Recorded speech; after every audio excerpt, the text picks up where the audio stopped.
how many ads should you be making and testing? 17. That's a very specific answer. Right, because it's the only reason why I answered how many ads should I be making and testing is the only reason why I answered 17 is because I see that earnest look on so many people's faces, like they're seeking this really specific answer. And so usually I'll just pull out a really specific number and they'll look at me like, really 17? Because there are so many things to consider, right? You have to consider your budget. You have to consider the metrics based off of what's running already. And then also at the same time, you also have to consider what your product is in terms of buying cycle, consideration cycle as well. If it's like so it kind of correlates. I think consideration phase or consideration timeline and average the price of your product, there is correlation there. If it's $10,000, people are going to think about it a bit more and are going to need a lot more information, I would imagine, compared to something that is like $25, right? But at $25, if your margins are kind of funky, then you got to take that into consideration too. So a lot of variables to think about. How do you think about, do you have a simpler way to explain, to provide that answer? Because for my brain just goes like, a lot to think about. Let's sit you down and spend 30 minutes with you.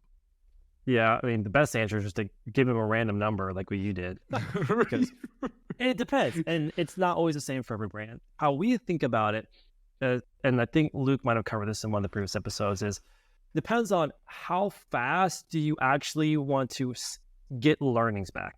For example, is if you have a $50 product, you can set the budget to where you're spending $50 a day and decide to kill an ad or scale an ad after 2 days, if that is how you're running the rules in your account. And that means every 2 days, you have something new you're trying to test because you're trying to go through things very quickly. So it really depends on, like you said, the budget and how quickly do you want to get through those learnings. So how we do it is we'll test ads in the initial part 2 to 3 times whatever the target cost to acquire a customer is. Because if it hasn't won by that time, more than likely it's not going to continue to win. That's just our methodology. So we go through a faster learning cycle. Other people, you may not have the budget. That's okay. You can let it run longer. Other people, they want to give Meta more time. That's okay too. That's just our methodology that works well because we want to move a little bit faster. But like Odi said, it depends. The price of your product, if you have a $5,000 product, you may have to have that run for a long time depending on your budget, $1,000, $2,000 before you can determine if that ad is a winner. So take that into a context. And multi-touch too, right? Like, is it, do you require that multi-touch? And I think this is where going back to that, how to be a great growth strategist or performance marketer or whatever it might be we want to call it, episode, the ability to triangulate and take all those variables and put them into play becomes quite critical to ask all those it depends questions to get to that answer, which by the way is 17 for the record.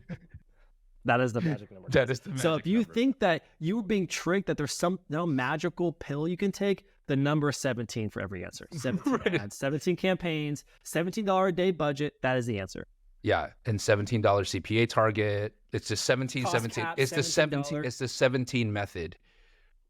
We cracked it. We cracked it. We cracked it on this. You're watching this happening live, guys.